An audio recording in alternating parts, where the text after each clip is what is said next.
need someone to talk to and you don't know what to do, call us 214-4400 when you're feeling all alone and they turn their back on you. Call us 214-4400. Call us 214-4400. Call us 214-4400. Call us. You're listening to the Kind Counseling Podcast. Please be sure to like, share, and subscribe. Now back to the show. Welcome to the Kind Counseling Podcast. It's your guy, Dania Roberts, here today doing another show. And just to remind you guys before we jump in, we want you to go to the website. If you're new to the podcast, it's kindcounseling.com.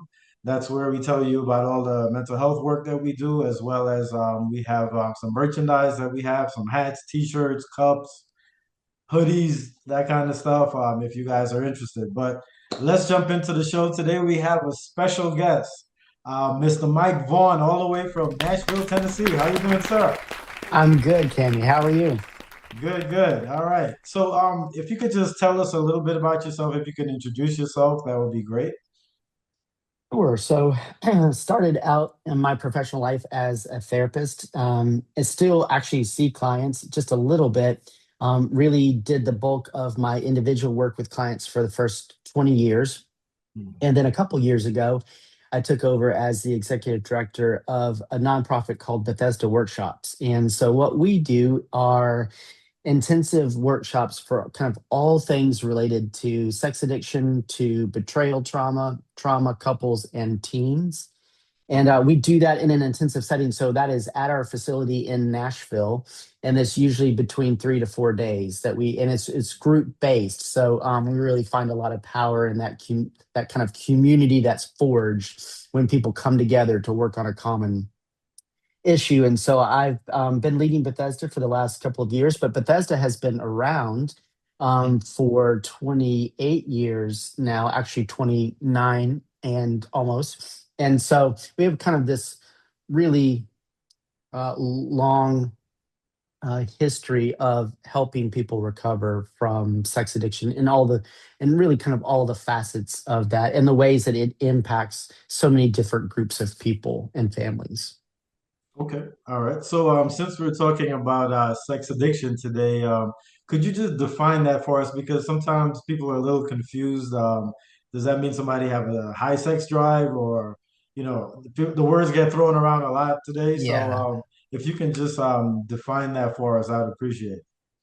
Yeah, absolutely. So typically, when we define addiction, in particular, I'd say that certainly applies to sex addiction. We're looking for something that is compulsive in nature. We're looking for something that is disordered, right? So, like if you look at sex addiction, obviously there is thankfully this healthy category called healthy sexuality, right? Like the way that we were created in health to relate to one another sexually. There's that, but with sex addiction, what happens is sex becomes very primary. It creates a lot of preoccupation and a lot of compulsion, right? So it gets outside of its healthy boundaries and becomes something more than what it was created and intended to be. And often people they can diagnose whether it really is addiction or not, often by the consequences that it has in their life and Okay. by how much time that it is occupying in their life as well. Sometimes you can do that with money spent on it. When you begin to look at the effects in a person's life, how much impairment it has, if someone's really honest about it, they might say, gosh, I'm spending a lot of time thinking about it in some form. I'm spending a lot of time acting it out in some form. And if I'm really honest, even if no one knows, if those who love me knew, or especially a husband or a wife knew, they'd be really hurt by it, right? And so you see with addiction, often the consequences can be a way to determine if there's impairment there. And so I know that's a long answer because really with addiction, it can sometimes be hard for people to understand what that label means. I like to look at it more from the perspective of how does it show up? What are some of the symptoms of it? And then you can kind of almost work backwards to help determine whether it's an addiction or not.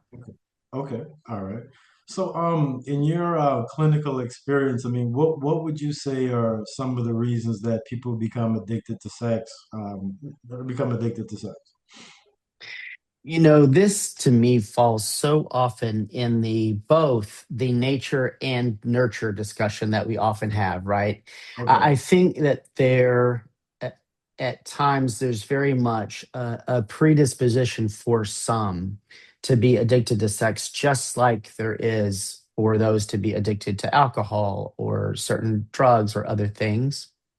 Hmm. But you also have, we can talk about the kind of the neurobiological component of addiction if you want to, but to start Sure. with, the I believe for some people, there's already the predisposition, but there's also the nurture part, which is the environment that we live in, and we know, especially with pornography these days, Right. because it's such a kind of supranatural stimulus, because it is this thing that has been engineered, and because it is so unfortunately readily available to us, you have people that become, especially with pornography, addicted and become sex addicts who, in times past where it wasn't that way, they would not probably have been, right? Because it's right there. And the biology is the biology. And when you're exposed to it, and kind of over and over again, it doesn't mean that everyone that is going to be addicted to it by any means, but it does mean that there's, I think, a higher likelihood of that.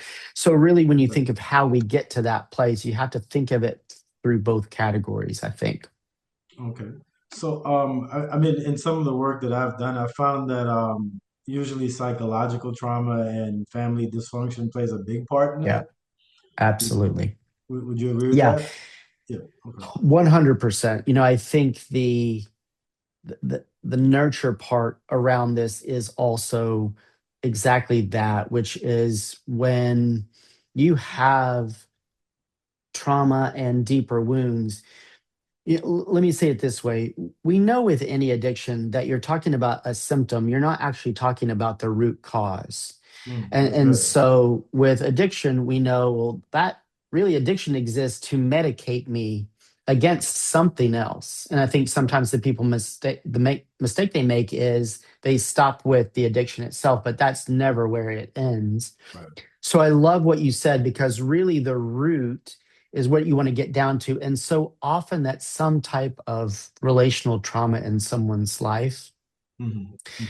I think that um, in fact, there's been some research and study around sex addiction, and we know that people who are more prone to be sex addicts often do have certain types of trauma, and they grow up in certain more rigid family systems. And like we know there are some components that tend to lend itself to that.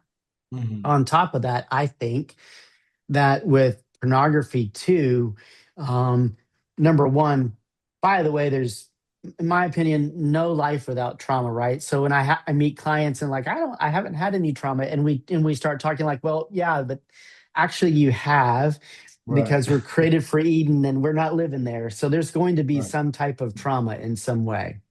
Right. But with pornography, sometimes people who are addicted to pornography don't have to meet the same criteria sometimes, right? In terms of some of those deeper psychological traumas and some of those family system things, just Hmm. because the nature of Right. what we talked about with how ubiquitous it is, and what exposure does. Actually, I was going to ask you, do you have any statistics related to pornography and just its availability? Because one thing I heard was that I believe 93% of 13-year-olds are have access to pornography, like through their phones. Yes, I would not be. I haven't seen that statistic. I would not be at all surprised if that were true. What we do know is that about 90% of the 13 to 18-year-olds, at least in this country, have viewed Mhm. pornography in some way. Okay. Okay. So if you take that range and you say, okay, well, kind of those core years of adolescence, Mm. pretty much every adolescent that you would encounter in that age range has at least viewed pornography. It doesn't mean they're addicted to it or anything like that, Right. but they viewed it. They have been exposed to it. A lot of times, unfortunately, the exposure, because it's all digital now, happens accidentally, and it happens pretty young too. It That first age of exposure, by the way, roughly is between 6 and 12. So Mm. Wow. you Okay. have Six. kids Oh. really little who are accidentally coming across this, Mm. and they that may not be a factor in the rest of their life, but for so many it may be a factor because it exposes them to something that's there that may be a draw to Right. pursue further. And then of course it's so easy to access that um most adolescents have viewed it. And one thing I'd like to say about that real quick is I Mm. don't want to forget about the girls. We often talk about this with Right. respect to the boys, Right. but the girls and their statistics, I mean, roughly close to 40% are regularly viewing Mm. pornography These in are teenage girls. girls. Teenage Yep, girls. Okay. yep. Oh. So because Bethesda works with but adult female sex addicts, I always have a heart to say, but let's not forget about the girls because Right. appropriately, we do focus on the boys and men, and we should, but there's the other, the girls are and the women are also struggling, and we need to help both. So, and I think sometimes people are surprised by that. Yeah, actually, so I'm going to ask you a couple questions about that. But Sure. I did want to ask you about the teen workshop that you have for sexually acting out teens. So first of all, can you give me some examples of what do you mean by sexually acting out teens? Like, if you could talk about that. Yeah, that workshop is for teens. It's for teens that are 16 to 19 because statistically, usually those who are struggling kind of with compulsive sexual behavior, Mm. they skew a little bit into the older teen category, which probably just makes common sense, right? But that's usually where they are. It doesn't mean that the 13 and 14-year-olds can't be, or 15-year-olds. It just means the population skews a little bit older. And that workshop really is for teens who are struggling with compulsive sexual behaviors. Mm. Much of that ends up being pornography related, but it might be that they're being sexual with others as well. Mm. So it typically falls into one of those two categories in a way that either really it's usually both them and their parents are distressed by. Okay. And Okay. it's compulsive in that kind of like what I was talking about at the beginning in nature. Like it has feels like it has more power than they do, and it has Mm. control over them in a way Right. that's not healthy. So Right. that's typically the teens that come to that workshop. And I should maybe mention here, we are starting this year just in a few weeks, as a matter of fact, an online teen group. Okay. Right now, that's for teen boys. I am going to add one for girls. We're not up and running yet, but Okay. that group for boys is going to be a 10-week group, and that the design is to help them have a kind of a longer process with which to help deal with some of these compulsive behaviors, and Mm. to receive, like in the form of our leader who's facilitating it, to receive that mentorship. We know, Okay. by the way, that mentorship, go figure, is one of the more effective ways to help adolescents with this, Right. as well as therapy and counseling. So the online teen group, we're hopeful. Not everyone can come to a workshop, but we're Right. hopeful that that's a way maybe that more can access the resources, because we really really need resources for teens out there. I would say so. So you mentioned you said the number was 40% for girls, teen girls or women. Um, what how does sex addiction differ between men and women? Like how does it show up differently? Because I mean just in my work, I find that men are more readily able to say like, I'm struggling with this or are struggling with that. Whereas with women, to me, it seems like it takes 6 months. You get to know them as a therapist, and then you hear, oh, by the way, so Yes. maybe you could speak a little bit about that. Yeah, I think that's a great point. Listen, what you're saying, I think in essence is uh, addiction, and particularly sex addiction, is rooted in shame, right? Like Right. that's what keeps people from sharing about it. In Mm, fact, I forget the exact number, but I believe Barna did a research study, and I believe I might be wrong about this, but I think the statistic was 85% of those polled who were viewing pornography said mm. that no one in their life knew about it. You said 85%? 85%. Okay. So like we know those who come for treatment, they seek therapy, you work with them, I work with them, but Mm, there's a big segment of those who are especially viewing pornography that no one in their life knows. mm, And I think the reason for that is shame. Shame tells us that we're defective. So getting back to your question, I, right, I think there's absolutely shame there for both men and women, right, boys and girls around this topic. But I do think that it at times is more difficult for women because of the difference in the genders and a difference in society related to right. sexual things. Okay. And I think if your experience has been maybe anecdotally that like it maybe takes longer for the women Mm, to talk about it, I would think that yes is true because I do think the shame piece is a little different in some ways. So shame on both sides of it for sure. You're listening to the Kind Counseling Podcast. Please be sure to like, share, and subscribe. Now back to the show.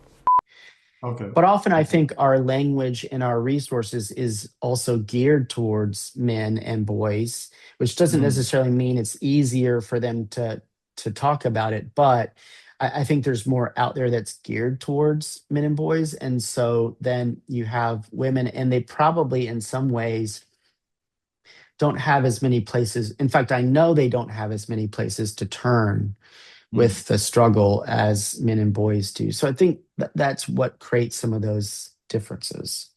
Okay.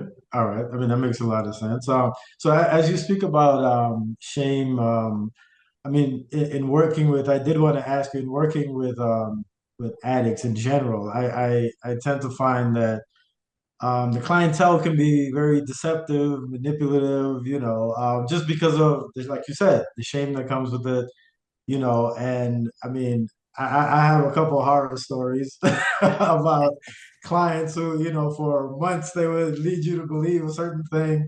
So just as a therapist, how is that for you working with this kind of population where there's a lot of, deception and manipulation involved? Yeah, I think as a therapist, it's hard work for that reason because there's almost more art to the work.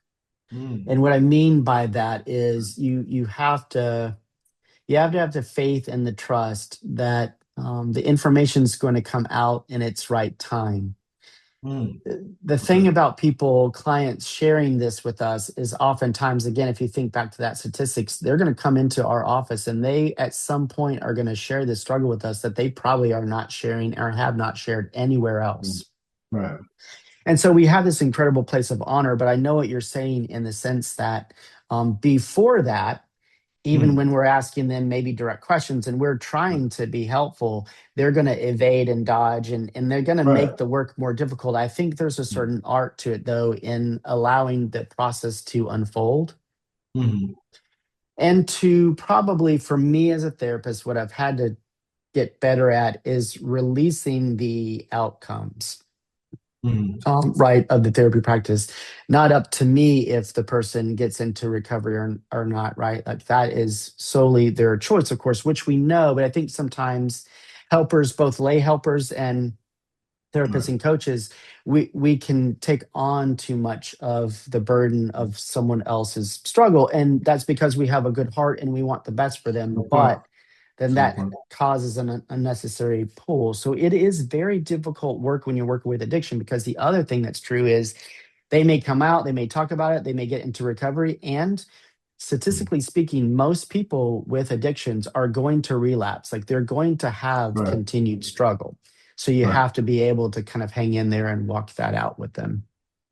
Okay. So do you in the model that you guys have at Bethesda, do you guys believe in like once an addict, always an addict, or you feel as though yeah. We believe that it is a lifelong pursuit of health, is Okay. the way I would say it. And what that Okay. means is, I think when you are addicted to something, most likely, no matter how far down the road, kind of the recovery journey road you go, you're still the same distance from the ditch, right? And so you have to continue to pursue health no matter how many years you have in recovery, whether it's 20 years, 30 years, Mm. 15 years. What I say to clients about that, so that is our philosophy. What I say to clients Okay. about that is, I mean, this should be all of our approaches to the healthy things of our lives is that we need to continue to do the work that got us to that healthy place to begin with. I think that's God's Mm. call on us. Okay. For addiction, I have had some clients that I really believe through just God's decision and his providence that they really seem to actually have been just really delivered from kind of the Mm. symptoms of addiction.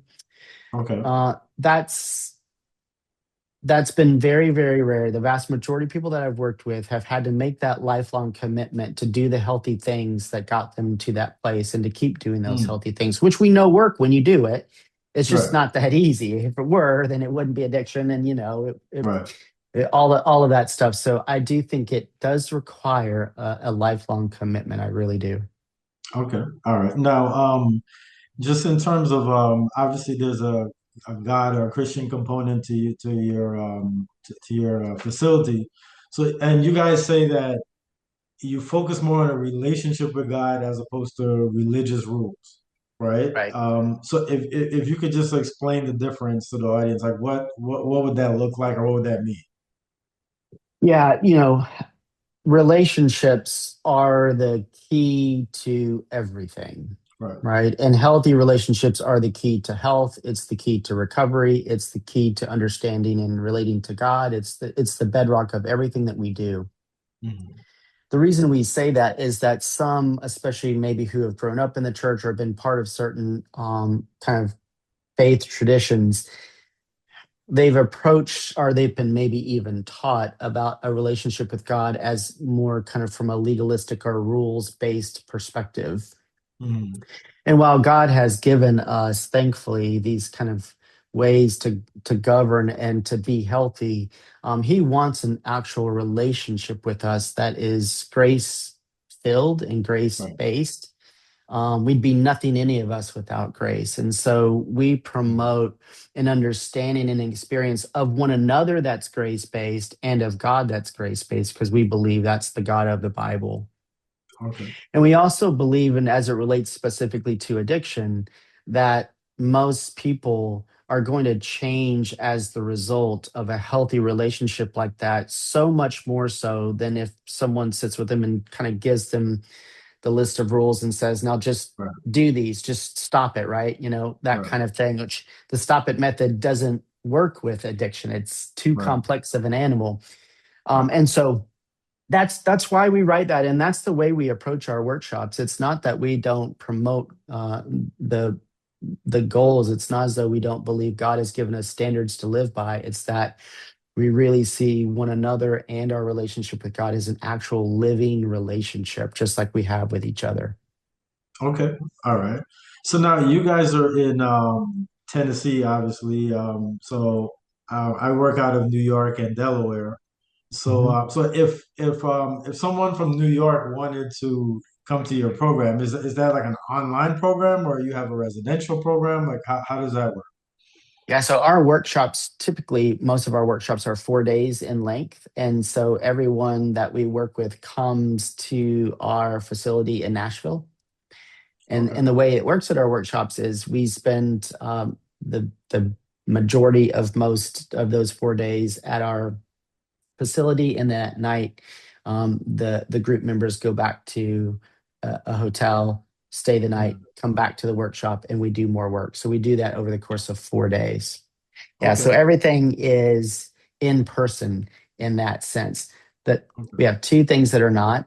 One is the teen group, which I've talked about, and the other is that we have an aftercare group for men and women who have come through the program, so they Mm. continue to receive help. And those are virtual. Those are our two kind of virtual things that we do. Everything else is in person.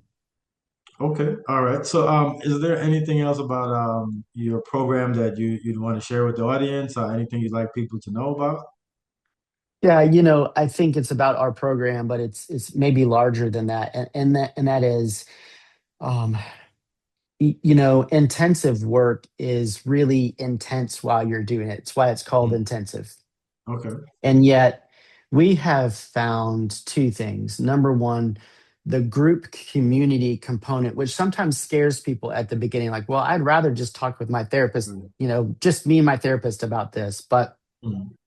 when people come and then they get in a room with others and they realize that they're not alone, Right. and that they're not on an island by themselves. And then beyond that, they realize, oh heck, like people can be really, really honest in life and they're still accepted. That is Mm. such a powerful thing to Right. watch people go through. Right. And so I love the group piece of what we do because I think it instantly gives people the acceptance that they're really seeking from others and from God. Right. Right. And we know that that changes people's lives. And so with that, it is an intense process, but the intensity helps dislodge a lot of times those stuck patterns, those habits, that spinning that often happens with addiction. And it Mm. helps people get a little bit of a firmer grip so that then, like when they're working with their therapist and doing other things, it tends to take root in a much more kind of significant way. Okay. With Okay. addiction, as you know well, because you're doing this work with people day in and day out, it's we can we're just one person, right? And so we're offering it Mm. a lot of times an hour at a time or whatever the case may be. And it just Mm. takes a long time. We find that the intense nature of what we do helps move that forward faster so that therapists can spend more time on those deeper things, really Mm. can get more to the roots. Okay. All right. I mean, I would definitely agree with you with the group part because I mean, I always tell my clients that if you find a really good group to go to in terms of sex addiction, it's 100 times better than what I can do, right? Because to have 10 people support you around the same issue that you're struggling with is way more powerful than me and you talking. Yeah, I love that you said that. I think that that is true. I mean, the truth is that we were created to live in community. And so we're Right. only going to be as healthy as the community that we have around us. What's Right. hard about addiction is that it is a naturally isolating experience because Right. of the shame piece. So, when I'm struggling with something in a repetitive way, the last thing I want is for others to know about it because I'm sure they have their whole life figured out, right? I'm the only one Right. that doesn't. Right. And so it's very, very isolating. And that's why that very first step of telling other people, and especially like if you come to a workshop and you're around a whole group of other people, can be so quickly powerful because I think when we realize, but wait a minute, others also are struggling and struggling specifically with this thing Right. too. Right. If I'm not alone, all of a sudden now I have hope, which you and I haven't said this yet, but hope becomes the greatest commodity that we can possess, Right. whether it's addiction recovery or anything in our life. I Right. mean, I think hope is at the end of that string of things that God offers us. And that's what I think is powerful to your point about any group that's open and honest and accepting is that it gives you hope that recovery is possible. Right. Yeah, I mean it is a long, arduous process, as you say. It's Yeah. and I mean I work primarily with men that struggle with it, and a lot of times it's they want to give up, and they just it's just so much easier to just give into the addiction. But I think people also don't see the damage that's done because they think of it as like, well, I'm just into pornography, so I'm by myself, or Yeah. if I'm having sex with different people, like what's the big deal? So just last question, could you talk a little bit about like the damage that's done with sex addiction? Yes, there is damage kind of on multiple fronts, but the one I'd start with would be the neurochemical damage. Whenever you do something compulsively, whether it's acting out with other people or whether it's with pornography, what you're doing around sexual things is you're taking something that is supposed to be a slow process and you're making it really fast. And then if you do that over Mm. and over, you are rewiring your brain, Okay. especially as it relates to pornography. And so that dopamine cycle that is supposed to exist gets sped up, Right. and then you begin to seek sexual things in that really kind of fast way, almost like kind of hitting that lever, right? And receiving that stimulus. Well, that is not the way our brain is designed. Mm. And so, even if it's temporary, it causes damage to the brain in the sense of it is hijacking that process. Mm. Okay. And we know that it has, unfortunately, effects on our prefrontal cortex, which is where we do our executive functioning and our reasoning and our logic. And of course, then the more you do it, the more you affect your prefrontal cortex, the more likely you are to do it some more, right? Because your Mm. executive function is not online as well. And so Okay. there's this neurochemical, neurobiological component of consequences that people don't even realize Right. is going on. Because to Right. your point, it seems like, oh, well, it's just pornography, or, I'm just having Right. sex with this person, but that's not the case. Okay. There's that component. But the other component, I think, is especially when it's sex outside of a marriage or a committed relationship, and you're causing trauma and you're betraying someone else in something that you've committed Right. to. Right. And that has, we see this all the time, that has, I mean, we call it trauma appropriately. It is actually traumatic to be betrayed by someone that you have put your faith and trust in. Right. And Right. so, unfortunately, partners have all kinds of trauma responses and symptoms as a result of that. So, there are very, very real, significant consequences to this. And even Mm. when it is pornography, which sometimes I think people feel like pornography is like a victimless crime. It's Right. like there are no real victims because it's just Right. me watching these people, to say nothing of the trafficking that happens within pornography, which is a whole nother podcast. But Right. even to put that aside, when you are giving, in a way, giving your sexual attention to someone else outside of your relationship, you are betraying the person that you are committed to, because that is not what it was designed to be. Right. And so it has both, I think, physical, spiritual, emotional Mm. consequences. It also has consequences for those you are in those committed relationships with, Right.